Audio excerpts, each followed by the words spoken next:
শিৱসাগৰৰ DC AC ৰুমত বহি থাকি আজি এক মাহ পাৰ হৈ যোৱাৰ পিছতো মানুহক ভালকৈ ক্ষতিপূৰণ দিব পৰা নাই।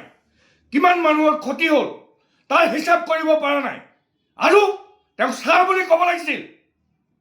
শিৱসাগৰ অকমন্য অপদাৰ্থ ২ নম্বৰী ডিচিজনক অখিল গগৈ ছাৰ বুলি ক'ব লাগিছিল নেকি? অখিল গগৈ ডাঙৰীয়াই জনগণৰ কথাবিলাক কৈছে, জনতাৰ ভাষা বুজি পোৱা জনগণৰ কথাবিলাক ডিচিৰ আগত উপস্থাপন কৰিছে। আজি অখিল গগৈৰ বিৰুদ্ধে যি ধৰণে শ্ৰোতাই আন্দোলন কৰিছে ইয়াক আমি তীব্ৰ ভাষাৰে গৰিহণা দিছোঁ। আজি শিৱসাগৰ আজি এই বানপানীত ১০০তকৈ অধিক মানুহ মৰিলে আজিলৈকে ১৫,০০০ টকা সঠিকভাৱে দিবলৈ সক্ষম নোহোৱা অপদাৰ্থ ডিচি অপদাৰ্থ শিৱসাগৰৰ ডিচিক আমি তীব্ৰ ভাষাৰে গৰিহণা দিছোঁ আৰু অখিল গগৈ ডাঙৰীয়াই জনগণৰ হৈ জনতাৰ ভাষাই কোৱা কাৰণে অখিল গগৈ ডাঙৰীয়াক আমি চেলুট দিছোঁ। যোৱাকালি শিৱসাগৰ সমষ্টিৰ সন্মানীয় বিধায়ক অখিল গগৈ ডাঙৰীয়াই উপায়ুক্ত মহোদয়ক যিখিনি খং ক্ষোভ কৰিছে সেইখিনি অখিল গগৈ ডাঙৰীয়াৰ বক্তব্য নহয়, সেইখিনি বক্তব্য শিৱসাগৰ, যোৰহাট, নাজিৰা, চৰাইদেউৰ বানপীড়িত ৰাইজৰ বক্তব্য। আজি শিৱসাগৰ ডিচিয়ে অখিল গগৈৰ বিৰুদ্ধে প্ৰতিবাদ সাব্যস্ত কৰিছে। অখিল গগৈ ডাঙৰীয়াৰ বিৰুদ্ধে তেওঁ কৰ্মচাৰীখিনিক উচতাই দিছে।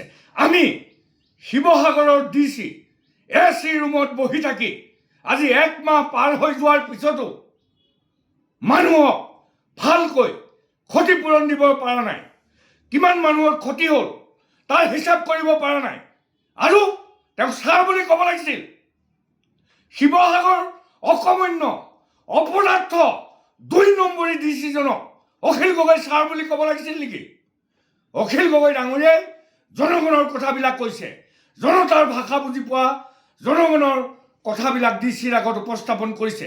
আজি অখিল গগৈৰ বিৰুদ্ধে যি ধৰণে শ্ৰোতাই আন্দোলন কৰিছে ইয়াক আমি তীব্ৰ ভাষাৰে গৰিহণা দিছোঁ।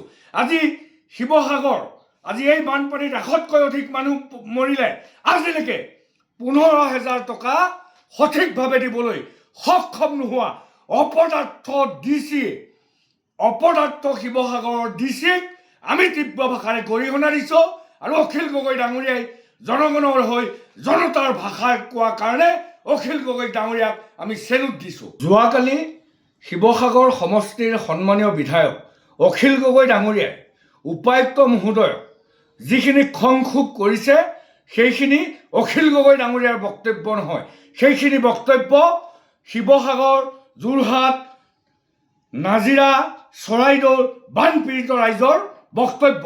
আজি শিৱসাগৰ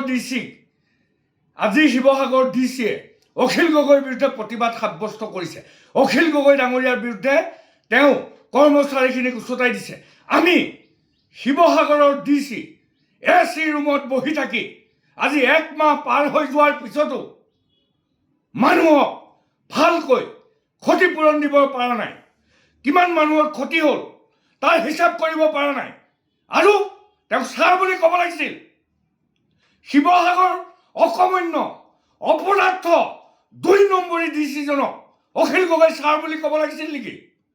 অখিল গগৈ ডাঙৰীয়াই জনগণৰ কথাবিলাক কৈছে, জনতাৰ ভাষা বুজি পোৱা জনগণৰ কথাবিলাক ডিচিৰ আগত উপস্থাপন কৰিছে। আজি অখিল গগৈৰ বিৰুদ্ধে যি ধৰণে শ্ৰোতাই আন্দোলন কৰিছে ইয়াক আমি তীব্ৰ ভাষাৰে গৰিহণা দিছোঁ।